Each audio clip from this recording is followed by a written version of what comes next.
Hello everyone, Mayor Jeff back again with another Wakanda Village Services Showcase. Today, we will be taking a tour of our wastewater treatment plant. Come and join us.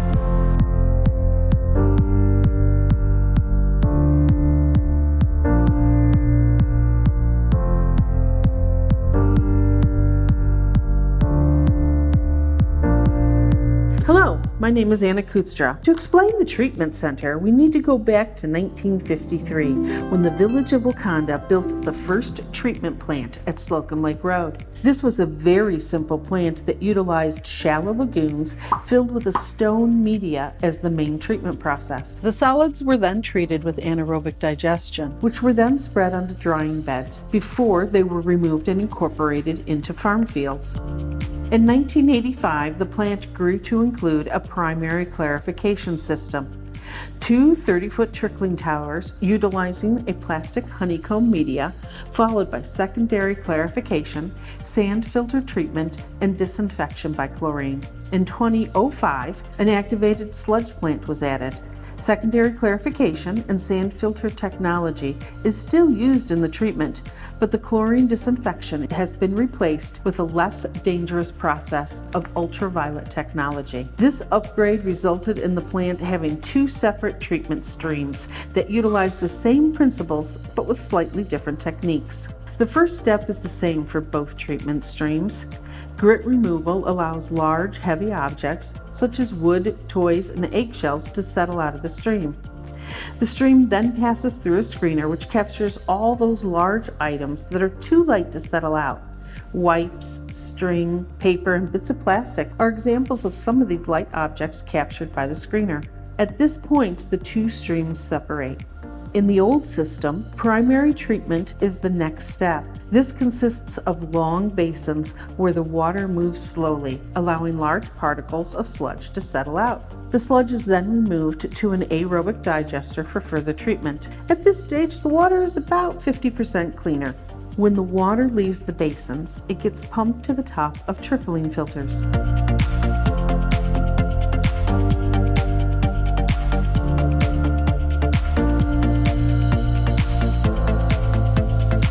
A mechanism then sprays the water onto a honeycomb-shaped plastic media.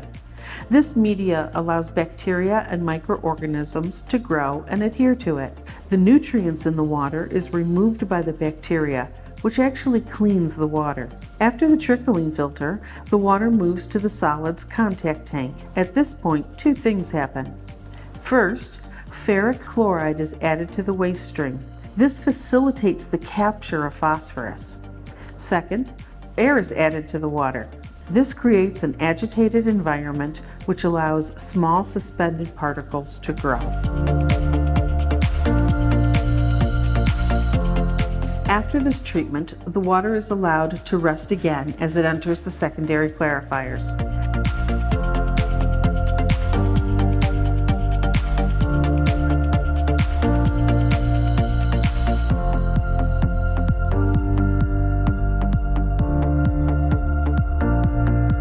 The large particles that were formed in the aeration tank actually settle out at this point, and this solid portion then gets pumped to the aerobic digesters for further treatment.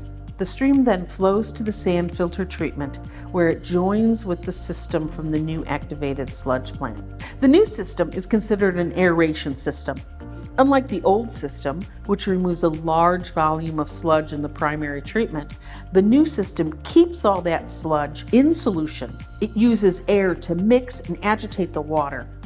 The air also ensures that the aerobic bacteria are allowed to do their job, and their job is to clean the water.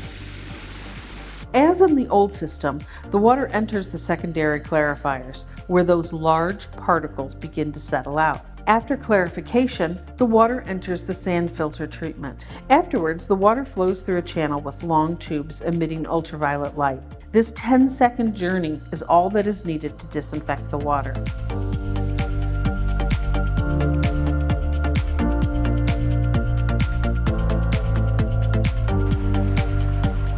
Our water then travels to Fiddle Creek, which eventually flows into the Fox River. As for the digesters, we use an aerobic system, meaning that air is circulated through the sludge to allow further breakdown. Our sludge is then pressed to remove water before being incorporated into farm fields. In the end, the staff at the wastewater treatment plant is committed to providing a clean water that exceeds the quality expected by the EPA.